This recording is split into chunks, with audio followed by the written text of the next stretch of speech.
আসসালামু আলাইকুম রহমতুল্লাহি বরকাতুহু আলহামদুলিল্লাহ ওয়াসসালাতু ওয়াসসালামু আলা মান লা নাবিয়্যা তাউযুবিল্লাহি মিনাশ শাইতানির রাজিম বিসমিল্লাহির রহমানির রহিম বাল্লিগু আন্নী ওয়ালাউ আয়া আমার পক্ষ থেকে একটা হাদিস জানাতে প্রচার করে আজকের বক্তব্যের বিষয় হলো কিয়ামতের আলামত সম্পর্কে। আমি যে হাদিসটি তালাত কুসুল বুখারী শরীফের ৪ নম্বর খণ্ড হাদিস নাম্বার হচ্ছে ৬৫০৬ আবু হুরায়রা হতে বর্ণিত রাসূলুল্লাহ সাল্লাল্লাহু আলাইহি ওয়াসাল্লাম বলেছেন, কিয়ামত সংঘটিত হবে না যতক্ষণ না সূর্য পশ্চিম দিক থেকে উদিত হয়, মানে উঠে। যখন সূর্য পশ্চিম দিক থেকে উদিত হবে আর লোকজন তা দেখবে, তখন সকলেই ঈমান আনবে। এ সম্পর্কে আল্লাহর বাণী, তখন তার ঈমান কাছে আসবে না।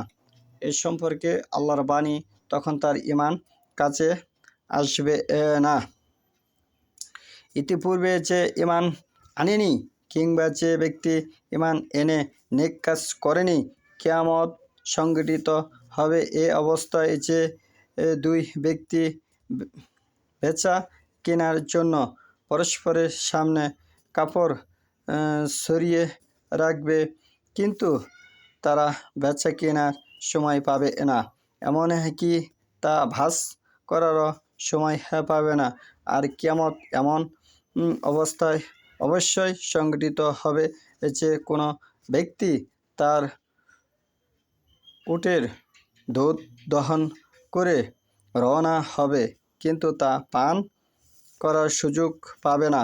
আর কিয়ামত এমন অবস্থায় সংঘটিত হবে যে কোনো ব্যক্তি তার পশুকে পানি পান করানোর জন্য নিয়ে যাবে, কিন্তু সে এ থেকে পানি পান করানোর সময়ও পাবে না।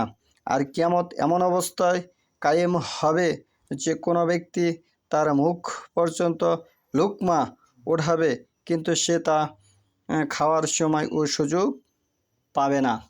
এখানে বেশ কিছু কথা বলা হয়েছে কিয়ামত সম্পর্কে, সবগুলি চোখের পলক পড়ার মতো সময়ের ব্যাপার স্যাপার, তার চেয়েও আরও দ্রুত সময়ের ব্যাপার, সে কথা এখানে বোঝানো হয়েছে। শেষ নবী হযরত মুহাম্মদ সাল্লাল্লাহু আলাইহি ওয়াসাল্লাম পৃথিবীতে আগমন কিয়ামতের প্রথম নিদর্শন। কিয়ামতের অনেক আলামতই প্রকাশিত হয়ে গেছে, যা আমরা দেখতে পাচ্ছি। ব্যভিচার ছড়িয়ে পড়েছে, আমানত বিদায় নিচ্ছে, এলেম উঠে যাচ্ছে, ফাসিক ফারজিয়া সমাজে নেতৃত্ব দিচ্ছে, গায়ক গায়িকাদের দারুণভাবে কদর করা হচ্ছে।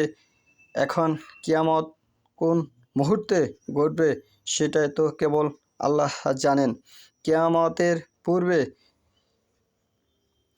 কিয়ামতের নিদর্শনসমূহের অগ্রগতি হিকমত হলো একমাত্র আল্লাহ ভালো জানেন।